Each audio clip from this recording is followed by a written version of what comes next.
My name is Brian Frink. I'm a painter. I'm originally from Illinois, from Plainfield. I grew up near Chicago. Went to school here in Normal. Very familiar with Bloomington and love it here, and it's great to be back.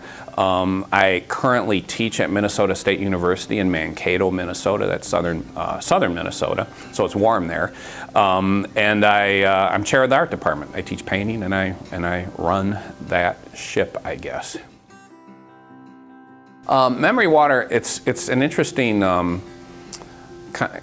story. I received a residency from the Helliker-Lahoughton Foundation in Maine, and the residency is on an island off the coast of Maine, kind of near Acadia National Park. It's called the Great Cranberry Island.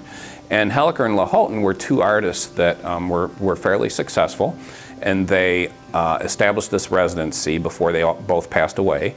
And it's, so I went there with no expectations. I thought I was going to be doing watercolor, like landscape watercolor paintings.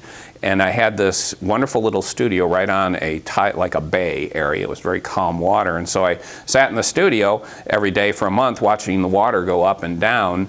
And the last day of my residency, and kind of the whole time doing these traditional landscape paintings, just the view out the window basically.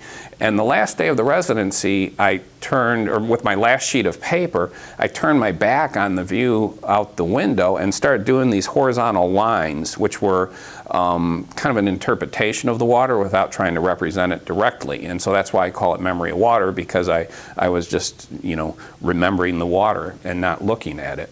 And so it also is an idea that ties into my own experience of water from my childhood growing up alongside the DuPage River in Plainfield, Illinois, to my parents' cabin in northern Wisconsin on Island Lake. And so it touches on these very personal ideas and memories of water, but I think it also addresses the notion of our collective idea of water. Well, when I got home from that month-long residency, I was on sabbatical from my position at Minnesota State, and I just basically started obsessively making these horizontal line paintings, and I probably did about 100 of them within a 2-month period. They were all watercolors. And so it was an idea that just kind of, I guess, spoke to me, not just on an expressive level, but in a very strong formal sense.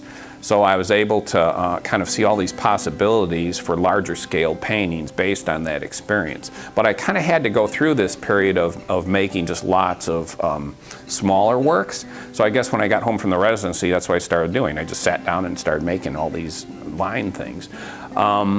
And then as time went on, I started, again, translating those into the larger scale paintings. They're very, very simple form, they're kind of formulaic in a way, because I start with a ground surface that's fairly gestural, just like kind of rapid, free marks. And then I put on top of those, that ground, much more laborious line work. So there's this contrast between the physicalness of the gesture that's kind of suppressed with the much more labor-intensive grid.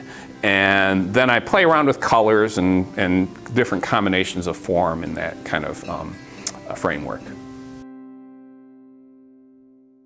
The shape pieces are brand new. I started them probably 6 or 7 months ago. I was calling them anomalies at the time because I didn't know what the heck they were. And now and I think they came out of an experience. My wife and I, Wilbur, went to Mexico last year. We went down to Tulum in Mexico, and I remember kind of I was impressed by all the different souvenir shops and kind of all the different things that are there. If anybody's been there, they know what I'm talking about, little handmade objects that were painted brightly. So I think that experience helped kind of made me want to kind of make things rather than make paintings. Then the other experience, or the other sort of thing I've been thinking about a lot, is my father. He makes these wonderful bird houses. He's in his 80s now, and he's always made things and painted them, just kind of this sort of folk art that's really wonderful.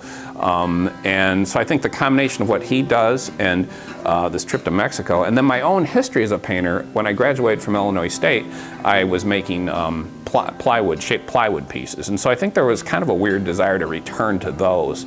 I just had all these scraps of wood in my shop, and so I started making these shaped things. And so I think that's where they came from. They've kind of developed into a new body of work that I'm really excited about, that I think can touch on installation, touch on this idea of an object versus painting kind of idea, which is an old idea, but there's, you know, what the heck, it's just another kind of thing for me to indulge in.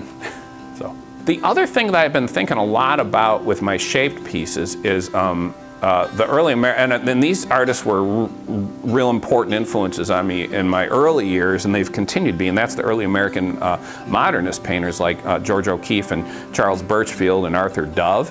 And I kind of think the shape pieces are almost like shapes within one of their paintings that I'm making physical. So there's this strong landscape reference to them, but it's a landscape that's abstracted.